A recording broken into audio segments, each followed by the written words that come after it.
Hey y'all, what's up? I'm kind of back-ish doing these action figure reviews, and the white stuff on my finger is super glue residue because I had to use some earlier. To my surprise, despite being inactive for the past few months, my subscriber count didn't exactly go down. As a matter of fact, it did go up a little.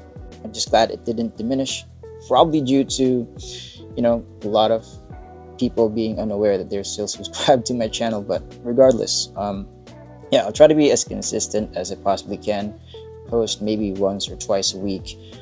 And for now, we're gonna take a look at this Deadpool from SH Figuarts, the Deadpool and Wolverine version of this guy. Apologies, I am kind of rough around the edges because I'm literally starting over after being away for some time. Before anything else, let's take a very quick look at the box because I do think that this is one of their better packaging. Yeah, it's got a dark colors, black on red or red on black, and some yellow to pop. Some promo images here on the side and at the back, different poses, some Japanese text, and the standard SHF format in terms of packaging with its own Deadpool and Wolverine flavor. So very nice packaging. Let's put this to the side and focus on the figure itself. Right off the bat, it's a very good looking Deadpool figure, and as far as I can tell, it is accurate to the source material of the movie. Yeah, it's been a while since I've watched that movie. I did try to watch it the other day, but it was just kind of playing in the background, just so something was playing in the background. The same way we did it back in the days where we just turn on the TV but no one's really watching, but it makes the living room seem more lively that way. But yeah, it's such an eye candy, and it's visually appealing if you ask me. Not that you did, but since you're watching this video, you might as well be. It's got a nice matte finish all over, and yeah, the red is so bright that it's almost leaning towards being pink. It's not that I have a problem with it, but that's just my observation right here. And nice paint apps all over, chock full of details, sculpted and painted. Yeah, and the red on the buckle does have a different shade of red, so I do love that subtle difference right there. It's more reminiscent to the previous versions of this Deadpool from the movies. Yeah, some silver paint apps here and there, some gold on the gloves, front and back. They didn't leave any stone unturned when they were fleshing this figure out. But yeah, awesome detailing front and back. You can remove the the hilts, for when he's equipped with the actual things, the katanas right here. So that looks pretty cool. Also, these holsters didn't come attached by default, so they do come as accessories, but to me, they're part and parcel of this Deadpool design, or Deadpool in general, because he usually comes loaded and fully decked out with all sorts of guns and swords, and for this design in particular, the baby knife. You can remove this one as well for when he's wielding the baby knife and replace it with the one that doesn't have the handle. So those little things do add up, and they are really nice for when you're bringing this action figure to life and imposing him. Nothing to complain about the appearance of this figure other than the strap being molded onto the figure, but I did know that going in, and because a lot of the design of this figure is just recycled from the previous iterations of SHF's movie Deadpools. So while that does kind of hurt the figure, I can deal with it since I knew that going in. So yeah, the proportions look really nice, and the head sculpt looks really cool. Let's take a closer look right here. I love that there is very minimal gap, if any, because there are some companies who don't really handle their head sculpts really well. You can see the gap here at the back, and that kind of breaks the illusion of the figure not being the actual thing. And when you're paying a premium for a figure, you would, as much as possible, want it to look like the real thing. With very minimal concessions in terms of, you know, the cuts and the joints. Those things can't be avoided, but you want them to be done as seamlessly as possible, and they kind of did deliver on this figure, except for, you know, a few areas here and there. I mean, they've done better elbow joints, but it's not the worst thing in the world. It's still very minimal in terms of, you know, some cavernization here and there. The knees do look really good, and I think part of that has something to do with the knee pads. Regardless, it's generally a very well handled figure, so yeah, no complaints in terms of the aesthetic department of this figure. I'm gonna try to go over all the accessories as quick as I can because I'm on the clock for a lot of things. There's a real time constraint, but yeah. Sadly, we don't get the gold desert eagles. I think they're reserving that for a future release of Wolverine without the sleeves, or the bare arms Wolverine. Sorry. So we only get the regular or the black pistols. It's okay for the most part. It's just a glossy black pair of pistols. I guess it gets the job done. It's very nice detail work on these katanas. Some, you know, gold on the straps of the hilts, and yeah, very nice silver finish on the blades themselves, and you know, some, I think that's a dark gray on the rest of the hilt. Then we've got baby knife, gray and black, and same silver finish that of the katanas. So alternate eyepieces, so you can change his facial expressions as far as his eyes are concerned. And we've got this picker thing where we can just, let me show you. You can use this to push the eyes installed from the inside out. Oh, just like that. So there you go. Then you place it with something else. Let me demonstrate that. Oops. There you go. That is pretty neat. You can mix and match however you want. And then we've got the head pull accessory that's done pretty well, I guess. Brown, gold, some nice paintwork all over. The propeller does rotate, so that's pretty cool. The jaw doesn't really move. I think that's, or it does a little, but I think that's just due to the softness of the plastic material right here. It's almost rubbery. But yeah, you can use this. I mean, you can connect this to Deadpool's arm. So just claw it just like so, and then you're good to go. Head pull is not compatible to Deadpool's body just because the peg on the neck is just not thin enough. We've got a lot of hand options right here. I think that's 1, 2, 3, 4, 5, 6, 7, 8, 9 extra pairs of hands. Anyway, I just wanted to emphasize this particular pair of hands that does come with the blades in between. So, you know, when he wants to punch, stab his enemies, or just slit them conveniently, this is the way to go. The gun-wielding hands are able to do their job just fine, as you can see.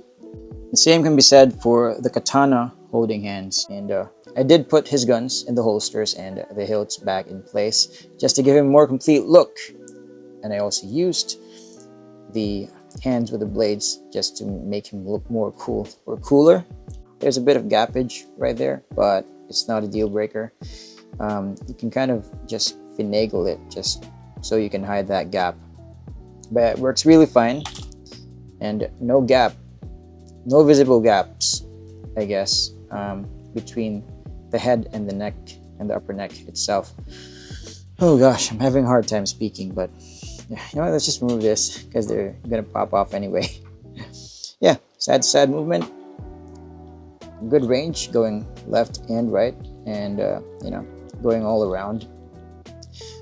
You're just gonna have to make some adjustments so that you know, his neck doesn't look weird relative to his head. You can position it any way you want, so no problem there. It's as animated as it gets as far as the head articulation is concerned. The arms do tend to pop off if you kind of challenge their range. So do be careful of that. Otherwise, they're good enough. They're good. They're good enough. We're just gonna have to accept those concessions to account for the design of this figure. But I'm sure they could have handled this differently if they made some adjustments with the material here for the shoulder pads, or by kind of adding an extra joint right here so that you can pull the shoulder pads outward. But yeah, there are other ways to have handled it. Then we've got a very nice butterfly setup that functions well and looks really good. It doesn't take much to close those gaps in between, and it works effectively in terms of bringing his arms across each other. So that looks really good. Going back does its wonders as well. So you can kind of put him in a walking pose with his arms just like so. So that's really cool. See? The arms do go around 360 degrees. And then I think we've got a bicep swivel right here. Yeah. It's hidden well by the shoulder pad, so that looks really nice. And because of how the color just hides the cut effectively, it's, you know, almost realistic to some degree. Because, you know, if you're super muscular and you're wearing, he is muscular, not that he's swole or something, but he is ripped. You can tell that he's got muscles underneath the suit, is what I'm saying. Yeah, I think that's how it looks in real life. So that's good. That's great. Whatever.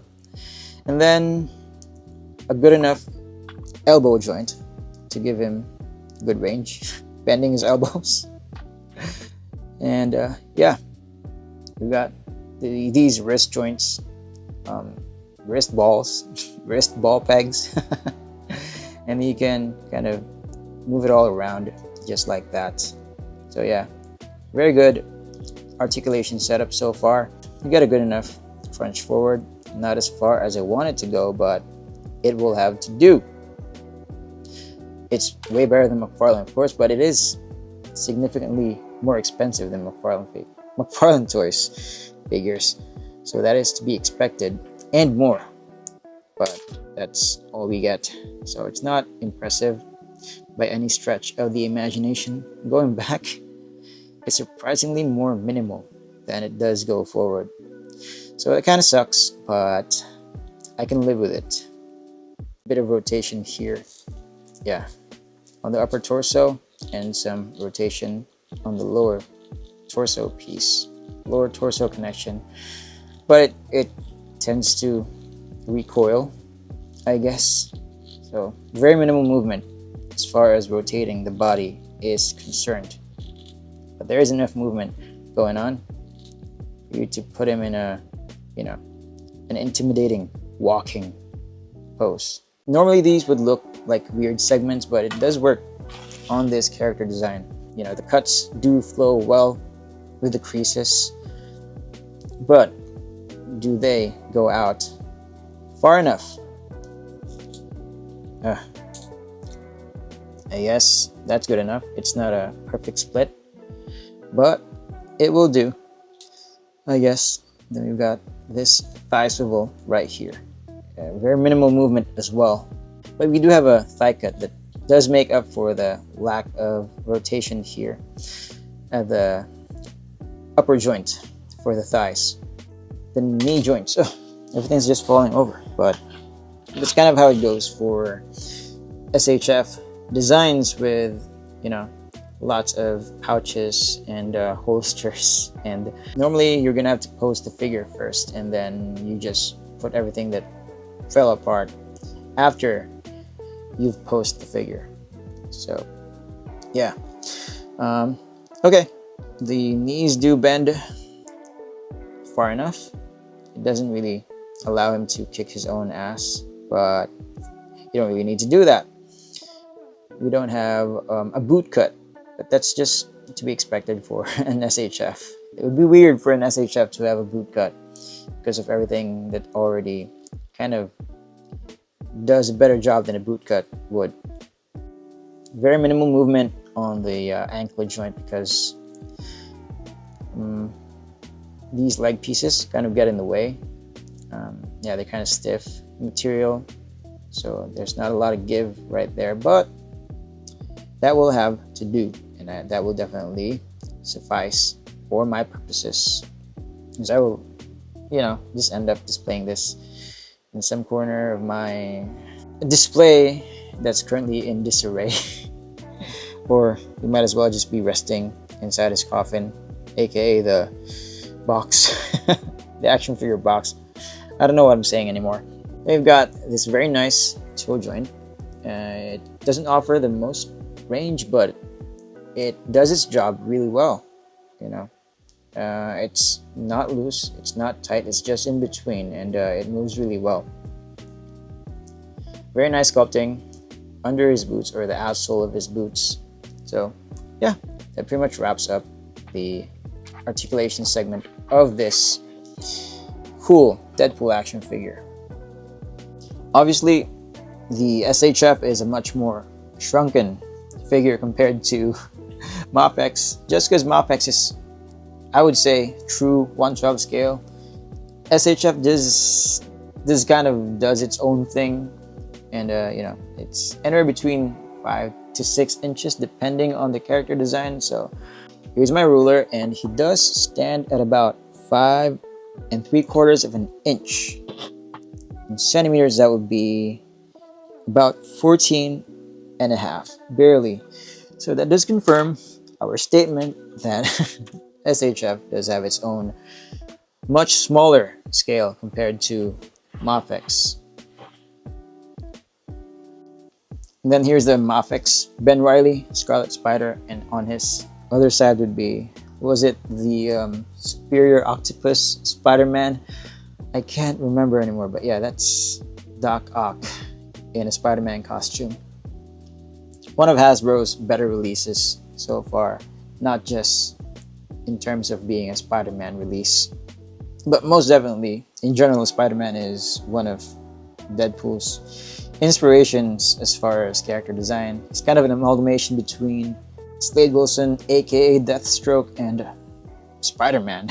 In closing, I think that it is a very solid Deadpool figure, not just a spot filler. Granted that everything is going up in price these days because of all the crazy things going on in the world. I think you're getting your money's worth as long as you're willing to make some compromises. Like, it doesn't come with the gold Desert Eagles. His strap is embedded on his body rather than a separate piece. Then you should find this product to be rather satisfactory, the same way that I do. And if you're a busy adult like myself anyway, if you're super busy with a lot of things going on in your life outside of action figures, he does offer more than you will need to satiate that occasional hunger to just play around with your action figures.